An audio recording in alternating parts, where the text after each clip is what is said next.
Cheers, my loves. I hope that all of you are doing really well. And in this video, I want us to talk about the kinds of partners that people with NPD tend to attract, or highly narcissistic people tend to attract. So we've known for a while that there's three categories of people. There's the borderline, because there's polarity within the wound. The borderline wants that merger fusion, and the narcissist needs to discard somebody with that merger fusion. They both want to put them on the pedestal. And they tend to attract codependents because codependents do what? They've been taught to externalize their locus of control. And a narcissist is very good at taking over that locus of control, at providing that frame for the codependent. And they tend to attract empaths because a lot of empaths have an excess of empathy, an inability to stop where normal empathy is enough and toxic empathy begins. And because a narcissist doesn't have enough empathy, then that creates a kind of equilibrium and polarity. But a lot of research has been coming out that I wasn't aware of, that apparently showing that all of these three can be put into one category of gifted people.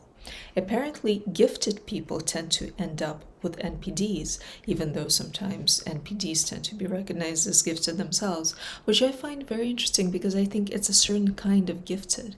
It's the kind of gifted that is gifted because of their very strong emotional range. Consider going into a little bit of mysticism right now. How do we create? How do we attract? How do we assert a certain energy to densify it into a reality that becomes our reality, that selects the timeline for us? We find that place of heaven, that place where the above and the below find balance and become one. What is the above? It's the mental energy. What is the below? It's the emotional energy. And where do they come together? They come together in the heart. And when you find that balance between your mental energy and your emotional energy, you become a magnet. You tap into that zone where you're creating, you're manifesting, you're being a mystic, you're being who you were supposed to be in this world. And people who have very strong emotions have that ability to take on a lot of emotional energy. Sometimes they also have that ability to take on a lot of mental energy. So they're actually excellent creators, excellent manifestors. Even the borderline, they're just manifesting negative things usually. And what the narcissist doesn't have is that very strong emotional energy. Now, the people who have that very strong emotional energy, they're not supposed to sit on it. They're supposed to direct it somewhere, to direct it into art, into architecture, into music, into some kind of creative project, into some kind of endeavor, because the universe hates empty space. When you give the universe empty space, it says, I need to fill that up with something. So imagine that a gifted person has a lot of talent that they're sitting on, that they're not being an appropriate channel for. So basically what the universe does is it sends them another person that says, if you're not going to use your emotions, if you're not going to use your gifts, then I will use your emotions and I will use your gifts, because I have a very shallow emotional range. I actually don't have enough emotional energy in order to create the kind of grandiose visions and realities that I have for myself.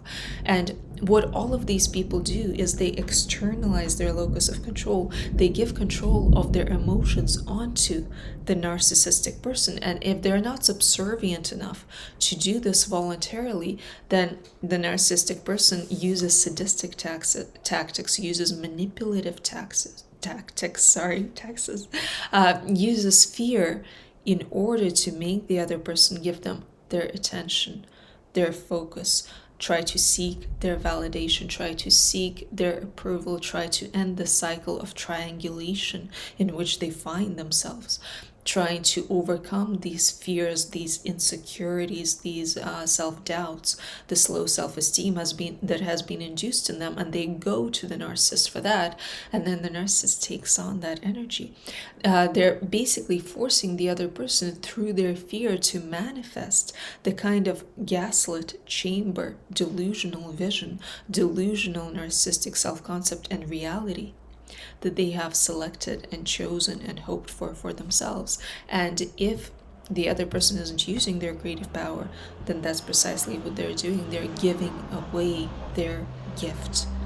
they're giving away their creative power to somebody who will happily use it to manifest a reality that doesn't serve the original source. All right, sorry about all the taxes, guys. I wish you all a beautiful day, and I'll be talking to you soon. Bye.